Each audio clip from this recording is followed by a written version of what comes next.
Scary, isn't it? It's really close. You've said a lot of profound things to me over the years that have really resonated. And you just said it again, and it's probably the biggest thing for me. It matters how you feel.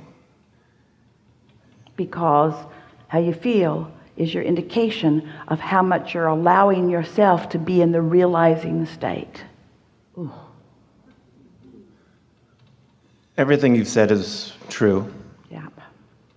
And last year I decided to believe you.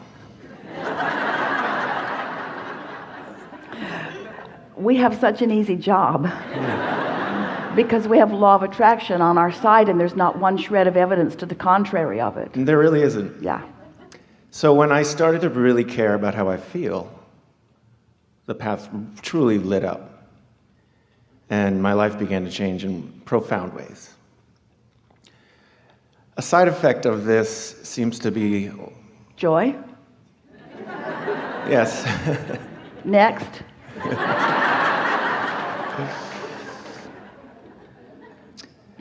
I want some clarity on the side effect. Continue. Yeah. We were irresponsible there. That's fine.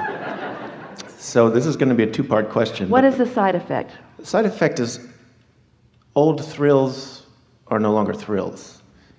Whether it's getting together with certain groups of friends or experiences. Not. You're on the leading edge. Yeah. Esther remembers going to an amusement park near her home and riding the roller coaster. Yeah. And the first time, it took her breath away. And the second time it did too, and the third time it did too. And the fourth time, she had to put her arms high up in the air in order to get the thrill. And the fourth time, she wanted to stand up, but they wouldn't let her. And after a while, the roller coaster just wasn't very much fun anymore because she'd sort of been there and done that. Yeah. So what did that do? Can I give you an example? Yes, but every day you're going to expand. Yeah. And every day, the closer you allow yourself to receive the manifestation of that further expansion, then the more joyful you're going to be. Yeah. But if you hold yourself back from the expansion and it's always there, then it's not as much fun. Yeah, this is not any kind of a complaint about it. I really like feeling good all the time. That is fantastic. Yeah. And like you said, roller coaster, it's less of a roller coaster. It's more of just this steady state of joy.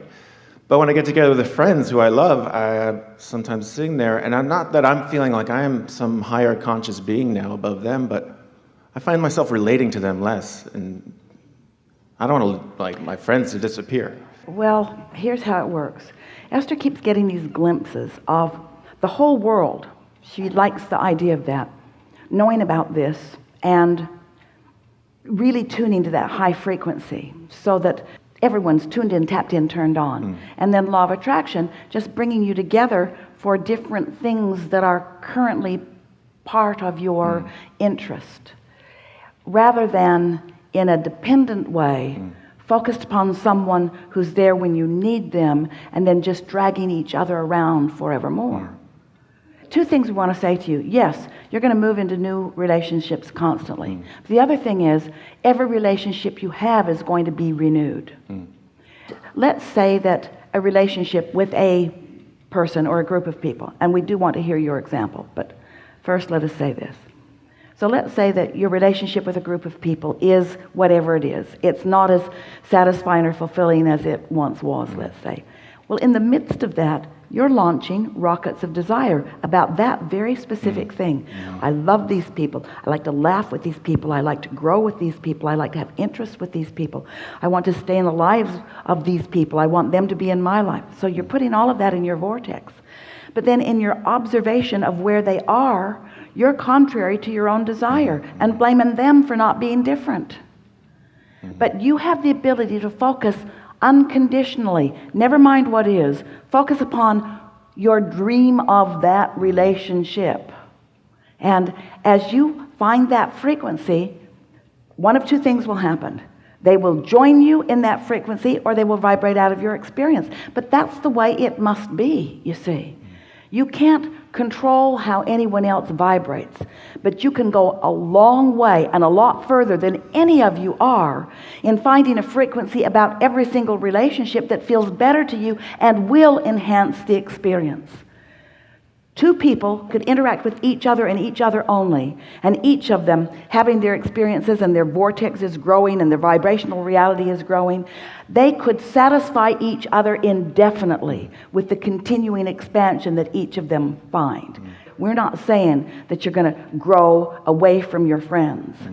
We are saying that it is usually your awareness of what they're not doing that keeps you from being who you really are, because the discord that feels like somebody else isn't keeping up with you is always something different than that. It's you not keeping up with you and blaming them for it. Yeah. You're right. We know. I know. I knew you were going to say that. We knew. So I already forgot the example of my friends. It became irrelevant. Yeah, didn't it really is, because I knew inside that it was my perception of the relationship that was how I was interpreting it.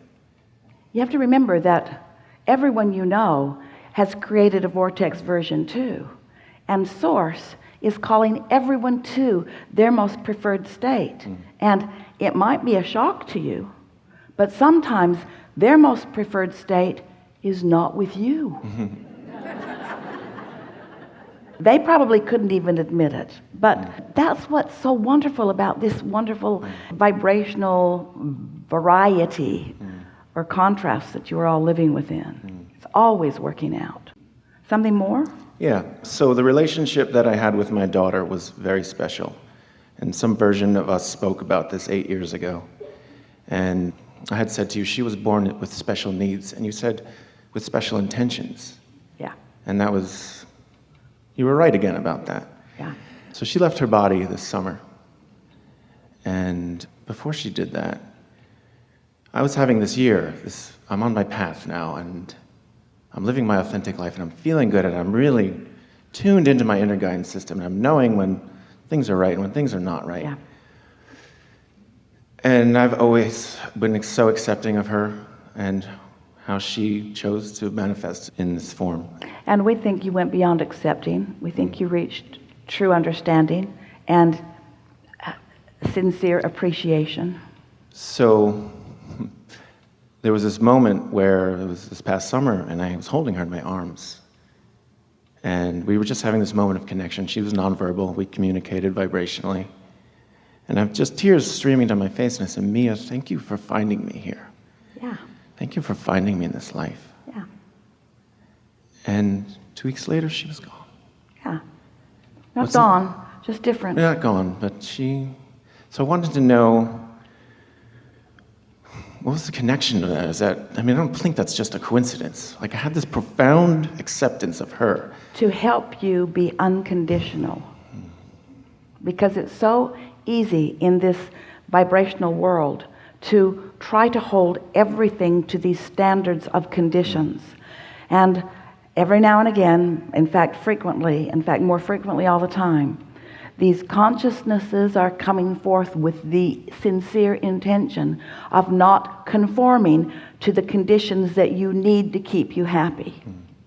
Because the more you train each other to be the way you need each other to be so that you can be happy, the less able you are to cope with all of the conditions that aren't interested in catering to you. And so that's what that's all about. And this nonverbal that you were talking about, you're going to realize much more conversation. Oh, yeah. You see, we're not speaking words to Esther. We're not whispering words to her that she's repeating to you. We're offering our vibrational knowledge. And because Esther's frequency is where our frequency is, she's able to receive those frequencies and interpret them at an unconscious level into meaningful conversation. That's why it streams the way that it does. So as your daughter in her non-physical joyousness is offering that vibration, and you are consistently in that frequency, you'll begin to receive the impulses, and it will seem odd to you at first. You'll think you're making it up, but you won't be. Notice the emotion that is present within you. Did you feel that surge of vibration, ripples up your body a moment ago when you mentioned her?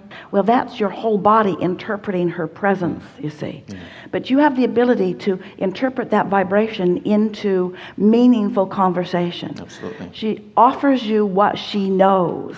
And so much that you remember might feel like what you want to discuss, but really what you want to discuss more is where she is. What is her awareness of you? What is non-physical about? In other words, she holds all of that knowledge, and it's right there. And because she matters to you, and because turning your attention to her feels good to you mostly, turning your attention to her, when it does, take the inspiration that comes from that and trust that it is direct communication, conversation from you. I do. Yeah.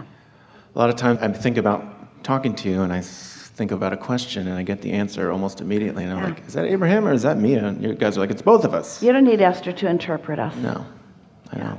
Just get on the frequency, tune into the frequency, and you'll find that your words as you interpret us will be different from the words that Esther finds,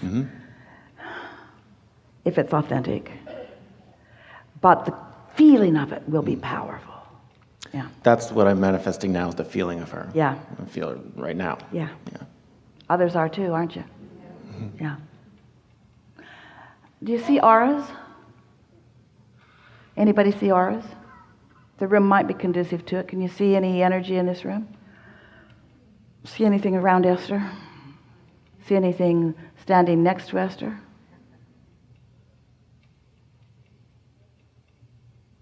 You're going to goose it up just a little bit. Don't worry if you can't see it. Take your glasses off. That helps because your eyes are trained to look differently. But just look in the direction of Esther. Try to see right through her. Pretend there's a red dot on the curtain behind her and try to look through her so that your eyes are sort of in a relaxed, more diffused, and begin to notice the energy around Esther. It's sort of like a shadow, only instead of a shadow, it's full of light. Can you see something more? I'll goose it up just a little bit. Yeah? You'll get so that you not only feel her and hear her, but sometimes you'll see her, you'll catch glimpses, most often out of your peripheral vision, because your peripheral vision is focused differently, so it feels like somebody was there. When you look, they're not there, but they're there. Just catching them in a different part of your vision. Really good. The relationship is just beginning. Yeah. Enough? Thank you. Yeah. Plenty. Thank you. Really good. Really good. Yeah.